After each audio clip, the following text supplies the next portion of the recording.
রান্নাঘরে ঢুকবে না।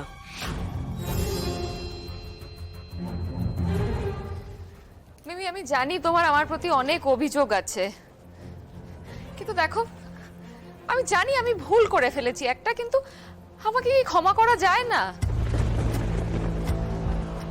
আচ্ছা তুমি তো বলো যে তুমি আমাকে নিজের মেয়ে মনে করো, তাহলে তোমার মেয়েরা যদি একটা ভুল করতো আর তোমার কাছে বারবার এসে ক্ষমা চাইতো, তুমি কি তাদেরকে ক্ষমা করতে না মিমি? পার্বতী, তুমি আমাকে ঠিক কি মনে করো? না মানে তোমার কি মনে হয় তোমাকে দুঃখ কষ্ট এসব দিয়ে আমি খুব আনন্দে আছি, মানে খুব আনন্দে থাকি, এটা মনে হয় তোমার? আমি জানি না কেন এরকম তোমার মনে হচ্ছে। দেখো দেখো, আমার মেয়েদেরকে আমি যেভাবে দেখি তোমাকেও ঠিক সেইভাবেই দেখি। আর যদি কখনো কিছু তোমায় বলে থাকি তাহলে নিজের মেয়েদের যেভাবে বলতাম সেই মেয়ে ভেবেই কিন্তু তোমাকে বলেছি। আর এখন তোমাকে আমি রান্নাঘরে যেতে বারণ করেছি, তাই তো? তাই তো? কেন বারণ করেছি জিজ্ঞেস করলেন? তুমি বাসি কাপড়ে আছো। কোনো গেরস্ত বাড়িতে কেউ বাসি কাপড়ে রান্নাঘরে ঢোকে না। আমি তাই তোমাকে বারণ করেছি। এমনকি তুমি চা পর্যন্ত খাওনি, তাই তো? তবে যাও গিয়ে স্নান করো, জামা কাপড় ছাড়ো, চা খাও, তারপরে সব করবে, এটা বলার জন্য করেছে। আর তুমি দেখো। সরি মিমি, আমি এক্ষুনি স্নান করে আসছি। কি করবে ও?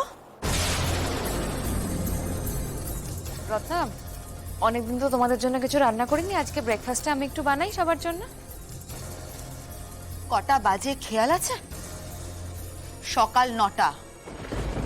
আর তোমার মনে হচ্ছে কেউ কিচ্ছু করেনি, তোমার জন্য অপেক্ষা করছে কতক্ষণে তুমি জলখাবার বানাবে।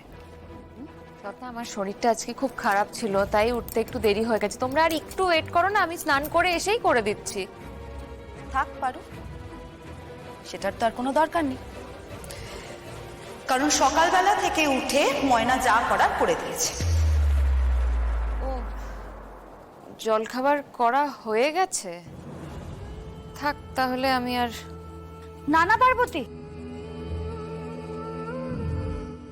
আমি তো খালি আটাটাই মেখেছিলাম রুটি করব বলে। তুমি গোলা রুটি করবে তো, ওতে একটু জল মিশিয়ে নাও, তাহলেই হয়ে যাবে। কি?